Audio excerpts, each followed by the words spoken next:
ہمارے جذبات کو جس طرح ٹھیس پہنچے، ہر مسلمان کا یہ جی چاہتا ہے کہ میری دسترس میں ہو تو میں جا کے اس ملعونہ کا سر کاٹ دوں، لیکن ملکی معاملات کی وجہ سے ہم ایسی جگہ پہ قید ہیں کہ ہم یہ نہیں کر سکتے، اور ہمارے آقا کریم صلی اللہ تعالیٰ علیہ وسلم نے اس میں ہماری رہنمائی فرمائی۔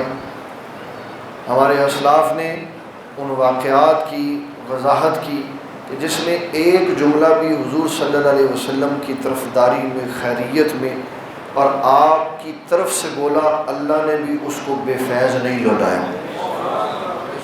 ہمارے استاد گرامی ایک فوجی جنرل کا ذکر کیا کرتے تھے،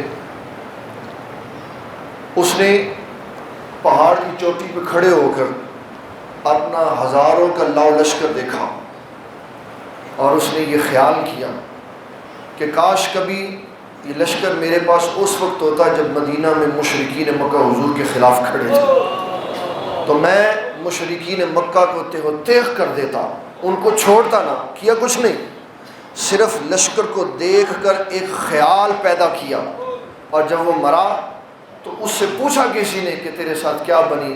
کہا اسی خیال کی وجہ سے اللہ نے مجھے بخش دیا کہ تو نے صرف اتنا سوچ لیا کہ اگر مجھے اللہ موقع دیتا اور میں وہاں موجود ہوتا تو یہ کر دیتا۔ تو فرمایا اس خیال کی وجہ سے اللہ نے میری بخشش کی۔ اب سوچے اسلام کتنا مسلمانوں کے لیے وسیع ہے کہ اگر تمہاری دسترس میں وہ ہندوانی نہیں ہے تو کم از کم نگینہ مسجد میں کھڑے ہو کے یہ بات کہو، یا اللہ وہ وقت لا، یا اللہ وہ دن لا، وہ ہمارے ہاتھ میں آئے تو ہم اپنے ہاتھوں سے اس کا سر کاٹ دیں۔ لیکن ہم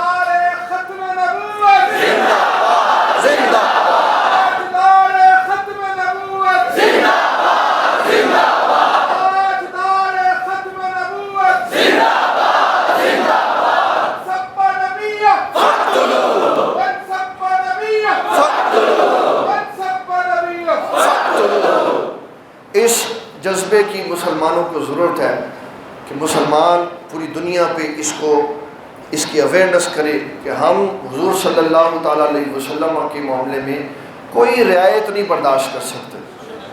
ابھی آج کے دن میں نام لیے بغیر میں بتاتا ہوں، آج کے دن میں مجھے ایک بندے نے بتایا، کہنے لگا صرف پاکستان نہیں پوری دنیا میں جو شخص فیس بک کے اوپر صرف نام لکھ دے اس کا پیج بلاک کر دیتے کہ بلا امیر المجاہدین کا صرف نام لکھ دو تو فیس بک کا پیج بلاک کر دیتے۔ اس کا مطلب ہے کہ ایک بندے سے پوری دنیا کو اتنی تکلیف ہے، اور ان کا نعرہ کیا ہے؟ من سب نبیًا، اور یہی نعرہ تکلیف دے رہا، یہی بات تکلیف دے رہی ہے کہ مسلمان کیسے بیدار ہو گیا؟ یہ تو وہ تھا سویا ہوا تھا 100 سال سے، اس کو بیداری کیسے آئی؟ اس کے اندر یہ روح محمدی کس نے پیدا کر؟ لیکن اب وہ پیدا ہو چکی ہے۔ اب دنیا میں جو بھی کوئی نبی صلی اللہ علیہ وسلم کے بارے میں بات کرنے کی جرات کرے گا، پاکستان سے کسی کو جانے کی ضرورت نہیں پڑے گی، اس کے آپس کے مسلمان اس کا انجام برا کر دیں گے، اور جب یہ ہوگا اور اس کا قتل ہوگا تب لوگوں کو پتہ چلے گا کہ مسلمان ہر ملک میں غیرت ایمانی کے ساتھ رہے گا۔ عبداللہ ابن مسعود رضی اللہ تعالیٰ بڑے حلیم الطبع اور بڑے نرم مزاج آدمی تھے، صحت میں بھی بڑے مناسب تھے، لیکن شان بڑی تھی۔ ایک دن ان کی پنڈلی سے کپڑا تھوڑا سا اونچا ہو گیا تو پنڈلیاں باریک باریک۔ آقا کریم صلی اللہ تعالی علیہ وسلم نے دیکھا کہ صحابہ شیر ببر کہ جن کے ہاتھ میں 25 اور 50 کلو کی تلوار ایسے لہراتی تھی جیسے دھاگا پکڑا ہوا ہے، اتنی طاقتور، 86 سال کے مادی کرب گھوڑے کو پکڑ کے دم سے تو زمین کے اندر گاڑ دیتے تھے۔ تو جب انہوں نے باریک ٹانگیں عبداللہ ابن مسعود کی دیکھی تو ہنس پڑے۔ آقا کریم صلی اللہ تعالیٰ علیہ وسلم نے فرمایا کہ اس کی باریک ٹانگوں کی وجہ سے ہنسو نہیں، اللہ کے ہاں یہ بڑی شان والا آدمی۔ یہ عبداللہ ابن مسعود جو دھیمے مزاج، نرم مزاج تھے، لیکن ختم نبوت کی جب بات آئی تو پھر غیرت ایمانی کا مظاہرہ کیا۔ ایک دن راستے میں ایک بندہ نظر آیا تو اس کو پکڑ کے وہی قتل کر دیا، ذبح کر دیا۔ لوگ کہنے لگے آپ کو کیا ہوا؟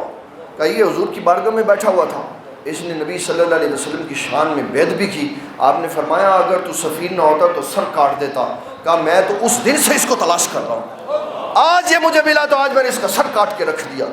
تو اسلام نے دو رائے اس میں نہیں رکھی کہ جو نبی صلی اللہ تعالیٰ علیہ وسلم کی شان اقدس پر زبان نکالے، ایک ہی رائے ہے کہ اس کا سر کاٹ کے رکھ دیا جائے۔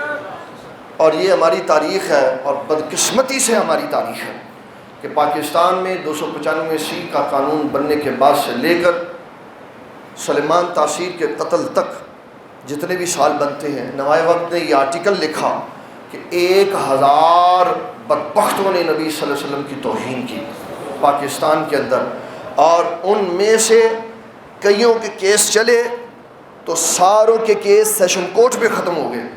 10 بندوں کو سیشن کورٹ نے پھانسی کی سزا دی جو سپریم کورٹ نے ختم کر دی۔ اس بدقسمتی میں ہم رہتے کہ جہاں عدالت اس لیے بنائی گئی تھی کہ تب نبی صلی اللہ علیہ وسلم کی ختم نبوت کی حفاظت ہو، اور ختم نبوت کے مجرموں کو سپریم کورٹ میں چھوڑ دیا گیا، ان 10 بندوں کو چھوڑ دیا گیا۔ اس کا نتیجہ کیا ہوا؟ اس کا نتیجہ یہ ہوا کہ آج بھی لوگ دندناتے ہوئے یہ کام کر رہے ہیں۔ اگر سپریم کورٹ نے ان 10 کو پھانسی کے پھندے پہ لٹکایا ہوتا تو دوبارہ کسی کی یہ جرت نہ ہوتی۔ میں یہ سمجھتا ہوں ذاتی طور پر، جس طرح بڑی بڑی قانون کی کتابیں بڑے بڑے ججوں کو پڑھائی جاتی ہیں، ان کے داخل نصاب شفا شریف بھی کرنی چاہیے تاکہ ان کو پتہ چلے کہ غیرت ایمانی میں عزت رسول کی حفاظت ہوتی کیا ہے۔ قاضی ایاز مالکی رحمۃ اللہ علیہ شفا شریف میں فرماتے ہیں، قاضی ابو الفضل کہیں واز سننے کے لیے بیٹھے تھے تو ظاہری بات ہے مسلمانوں کا قاضی کافروں کی تقریر تو نہیں سن رہا ہو، مسلمان کسی کی تقریر سن۔ اس نے گفتگو کرتے ہوئے ایک جملہ نبی صلی اللہ علیہ وسلم کی شان اقدس میں بڑا ہلکا سا بولا، تو قاضی فرمانے لگے اس کو ممبر سے اتار کے اس کو پھانسی لگا دو۔ کوئی عدالت نہیں لگی کیونکہ عدالت تو وہیں پہ بیٹھی ہوئی تھی۔ قاضی صاحب نے کہا اس کو پھانسی لگا دو۔ جب پھانسی لگا دی تھوڑی دیر کے بعد قاضی صاحب فرمانے لگے ابو الفضل کہ ٹھنڈ نہیں پڑی یار، سواد نہیں آیا کہ اس کو اتنی آسانی سے میں نے مار دی۔ فرمایا اب اس کو زمین پہ لٹا کے اس کو ذبح کرو، اس کو خون بہاؤ۔ پھر اس کے گلے پہ چھری چلائی تو ایک کتا خون پینے کے لیے آ گیا۔ جب اس نے اس مقرر کے خون کے اندر اپنی زبان ماری تو قاضی صاحب فرمانے لگے واللہ میں نے جو فیصلہ کیا وہ صحیح تھا۔ جب اس نے حضور صلی اللہ علیہ وسلم کی توہین کی کافر ہو گیا، اس لیے کہ رسول اللہ صلی اللہ علیہ وسلم نے فرمایا مومن کے خون میں کبھی کتا منہ نہیں مار سکتا۔ اس کے خون کو کتے نے پیا تو یہ اس بات کی دلیل تھی کہ جب اس نے حضور صلی اللہ علیہ وسلم کی توہین کی تو ایمان نکل کے چلا گیا۔ یہ اسلام کا 1400 سالہ اصول ہے کہ ہر شے برداشت مسلمان کرتا ہے، حضور کی عزت پہ کوئی سودا نہیں برداشت کرتا۔ اگر حکمران آج خاموش ہیں تو اپنی قبروں میں یہ جا کر اس ذلت ناک منظر کے لیے تیار رہیں گے جو بے ایمانیاں انہوں نے اوپر کی ہوئی، اور جو گزر گئے حکمران وہ کہتے ہیں یہ گستاخی ہوئی تو گستاخی فرانس نے بھی کی تھی، اس وقت تم خود حکمران تھے اور تم نے کوئی بات نہیں کی، اور آج تمہیں گستاخی نظر آ رہی ہے۔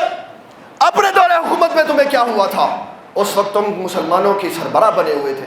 اگر تم اس وقت حضور کی عزت کے لیے کھڑے ہو جاتے تو یقین مانو قسم یہ سے بات یہ کی جا سکتی ہے اللہ تمہیں ساری مسلمانوں کی تمام مملکت اسلامیہ کا لیڈر بنا دیتا۔ لیکن وقت چلا گیا، وقت چلا گیا۔ جب وقت چلا جاتا ہے پھر واپس لوٹ کے نہیں آتا۔ صرف عزت اسی کو ملے گی جو حضور صلی اللہ علیہ وسلم کے ساتھ وفاداری کرے گا۔ اس لیے اسلام نے ہمیں بتایا کہ انہیں جانا انہیں مانا، انہیں جانا انہیں مانا، انہیں جانا انہیں مانا، نہ رکھا غیر سے کام۔ للہ الحمد میں دنیا سے مسلمان گیا۔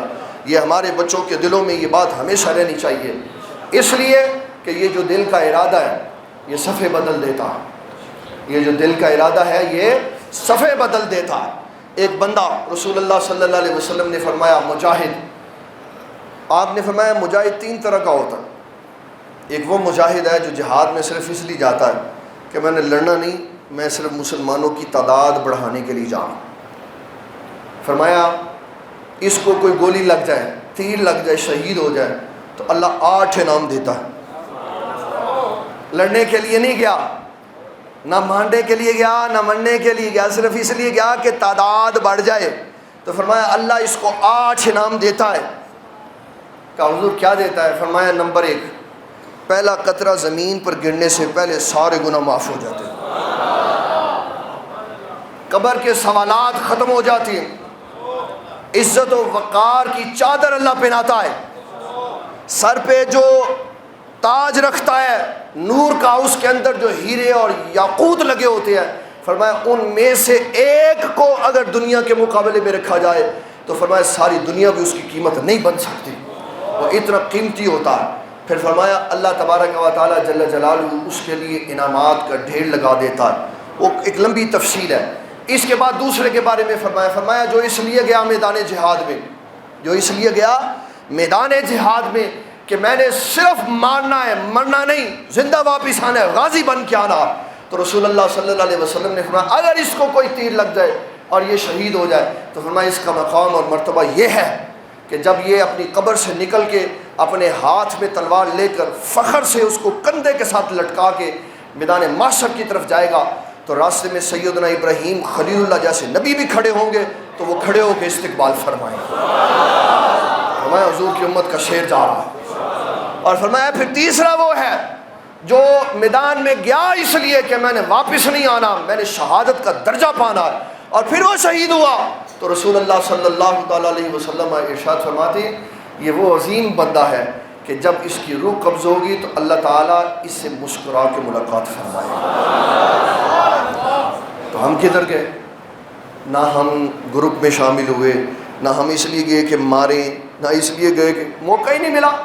لیکن کمال جائیں ہمارے آقا صلی اللہ علیہ وسلم کی شان، ہمیں نہیں بھولے، ہمارے لیے بھی فرمایا سنو میرے امتیوں، جو تم میں سے یہ جذبہ رکھے کہ کبھی موقع دے اللہ تعالیٰ جہاد کا اور میدان کارساز لگے اور دشمن سامنے کھڑا ہو اور میں تلوار پکڑ کے، میں پستول پکڑ کے، میں بندوق پکڑ کے کافروں کو ماروں، فرمایا کبھی موقع نہ آئے لیکن ارادہ تمہارا ہو تو ارادے سے اللہ صفیں بدل دے گا، قیامت والے دن اللہ تمہیں بھی مجاہدین کی صف میں اٹھائے گا۔ تو جو آج ارادہ کرے کہ یا اللہ موقع دے میں اس ہندوستانی کو ماروں اور مجھے یہ موقع ملے میں اس کا سر تن سے جدا کروں، تو کل قیامت والے دن اللہ تعالیٰ اس کو ختم نبوت کی حفاظت کرنے والوں کی صف میں اٹھائے گا۔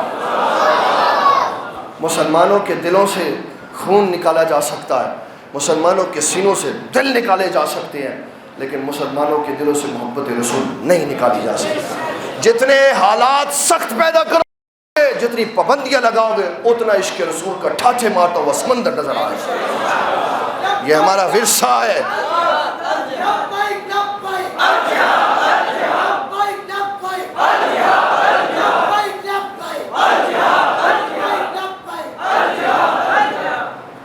یہ کوئی فروعی مسئلہ نہیں ہے، سارا دین ہی شروع یہاں سے ہوتا ہے۔ حضور صلی اللہ علیہ وسلم کی اگر ختم نبوت کا مسئلہ نہ ہوتا تو پھر مسئلہ ہی کوئی نہ ہوتا۔ اللہ تعالیٰ نے اس ختم نبوت کی حفاظت کرنے کے لیے دروازے خود بند کر دیے۔